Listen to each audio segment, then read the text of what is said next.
Hello and good afternoon. My name is Nicole, and I am here to share with you a sneak peek into my life as a busy mom. I have two wonderful children, one of whom has high functioning autism. They are 9 and 7. I have a wonderful husband. We just got married May 5th. I was doing the single mom thing for many years, and now I have a wonderful partner in crime. We have a new house. I am a college student returning back to school. And I'm a recovering emotional eater, stress eater. I battled eating disorders when I was in high school. And although I recovered from that with a lot of help from a really great counselor, I still definitely have a challenging relationship with food.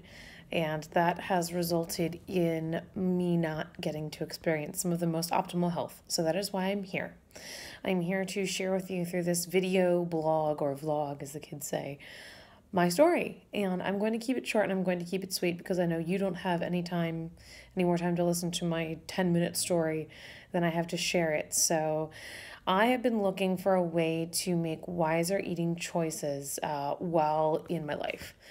I've always thought, I should really work out. I should really go and work out. But let's be honest. When am I going to work out? I dropped the kids off at school. Looks like you're about to meet my cat, Starry. Starry is very curious about the camera. I dropped the kids off at school. And then I work until I pick them up from school. I pick them up from school and come home from work.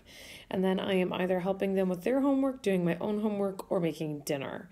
By the time we eat dinner and talk as a family, I am then on my way to getting them ready for bed, helping them finish my homework, or just taking care of household things.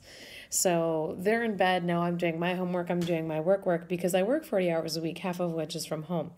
So my everyday is filled. And then in my spare time, I have a wonderful husband whom I love very much, who I like to spend time with. So the idea of going to a gym and working out every day, I love the idea. I don't love the actualization of it. It's just not going to happen. And I know that there's a lot of you out there who are with me who would love nothing more than to be able to have an hour of free time a day to yourself. So until then, I decided, what should I do?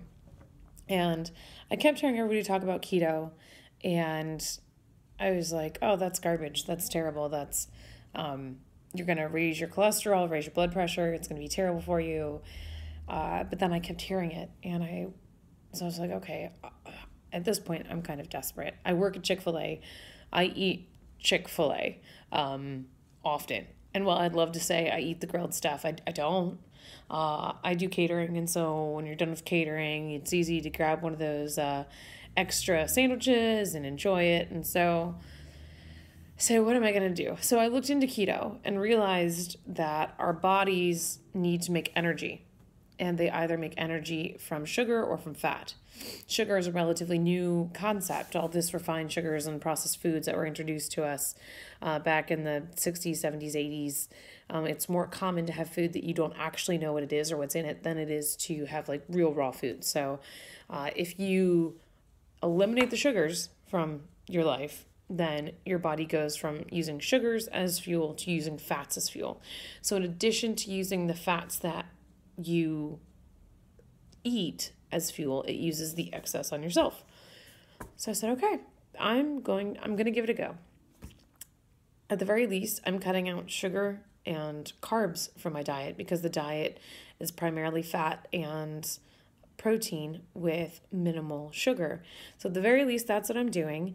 And all of the science that I've read, all of the testimonies that I've heard say that it is really great. So we shall see.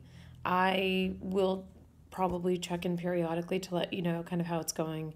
What do you eat on a ketogenic diet when you are in this predicament? Because I don't have time to make homemade mayonnaise to put on things. I just fast, easy. What am I going to feed the other 4 people at this table here while I'm eating keto? What keto things am I going to make that my whole family will eat?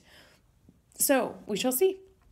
I did the first step today, which was very challenging, stepping on the scale. I've been kind of avoiding the scale. I put it in the corner of the bathroom, tucked up against the way. I have converted my wardrobe to dresses and leggings because it's comfortable, because it's cute, and because it fits. What I didn't tell anybody in my life is the reason why they haven't seen me in blue jeans in a few months is because they don't fit anymore. So, because that's embarrassing. It's embarrassing to say they don't fit anymore. I've been maintaining 152 pounds for a long time, and now all of a sudden I'm 172 pounds. And I don't like that. And I understand that there are some of my friends and some people out there who say 172 pounds would be really amazing. That's my goal weight. If I could get down there, that would be awesome.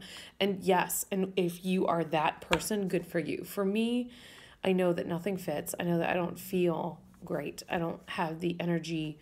I don't have the get up and go that I would like to have. I don't feel healthy. I am not comfortable in this, and I want to be comfortable in this. Life is too short to not be comfortable in this. So here I am. I've tried all kinds of fad diets before. I'm not looking for a fad diet. I'm looking for a lifestyle change, and we'll see if it works or not. So, day 1, I'm on to lunchtime, and I'm doing pretty great. I'm supposed to be having ladies' night out tomorrow with girls. It's supposed to be margaritas and guacamole. And one margarita has roughly the amount of carbs that I'm supposed to eat in a day. So I will let you know how that goes. So thank you so much, and stay tuned.